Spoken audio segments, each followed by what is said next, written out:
प्राचीन समय की बात है। जापान में एक राजा हुआ करता था। वह बड़ा दयालु और परोपकारी था।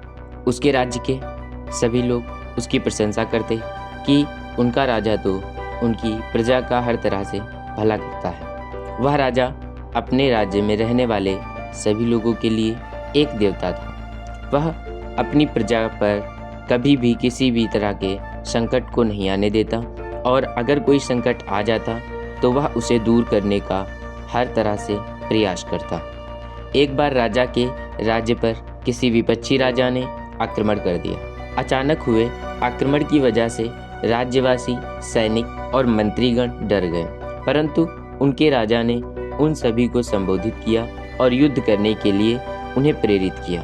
राजा की पूरी सेना ने विपक्षी राज्य की सेना के साथ बड़ी वीरता और साहस के साथ युद्ध किया और युद्ध जीत लिया।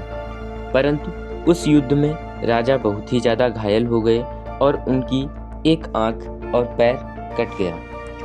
वैद्यों ने इलाज करके राजा की जान तो बचा ली, परंतु अब राजा बहुत ही दुखी रहने लगा था। एक दिन वह अपने राजमहल के गलियारे में टहल रहा था, जहां उसके पिता, दादा और दादा के पिता की तस्वीरें लगी थी।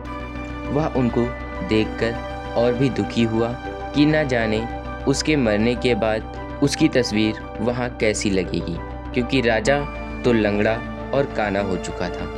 तभी उसके मन में एक विचार आया कि क्यों ना वह खुद ही अपने सामने अपनी एक अच्छी सी तस्वीर बनवाए, जिससे उसको संतुष्टि हो जाएगी। राजा ने अगले दिन ही अपने राज्य के सभी बड़े चित्रकारों को बुलाया और कहा कि जो भी मेरी सबसे अच्छी तस्वीर बनाएगा उसे मैं बहुत अच्छा इनाम दूंगा। सभी चित्रकार चिंता में थे कि किस तरह से राजा की तस्वीर बनाई जाए जो उसे अच्छी लगे। कोई भी राजी नहीं था।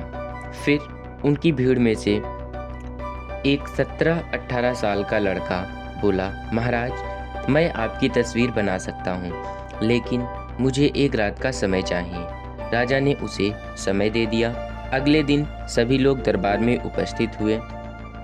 सभी उत्सुक थे कि वह लड़का कैसी तस्वीर बनाकर लाया होगा। वह लड़का भी अपनी बनाई तस्वीर साथ लाया। उसने सबसे पहले अपनी तस्वीर को राजा के सामने रखा, और जैसे ही राजा ने उसकी बनाई हुई तस्वीर देखी, वह प्रसन्न हो गए और खुश हुए और उस तस्वीर को सभी चित्रकार की ओर घुमाने का इशारा किया। जब सभी चित्रकारों ने उस बालक की चित्रकारिता को देखा तो वह बहुत ही प्रसन्न हुए।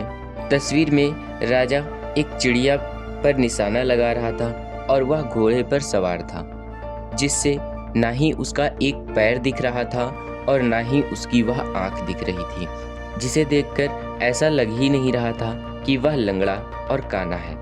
उस लड़के की सकारात्मकता को देखकर राजा बहुत प्रसन्न हुए और उसे इनाम दिया। दोस्तों, हमारे जीवन में भी कभी कभी ऐसा समय आता है जब हम बहुत दुखी हो जाते हैं और उस परिस्थिति के बारे में हमेशा नकारात्मक सोचते हैं, लेकिन कठिन से कठिन समय सकारात्मक सोच के साथ बदला जा सकता है।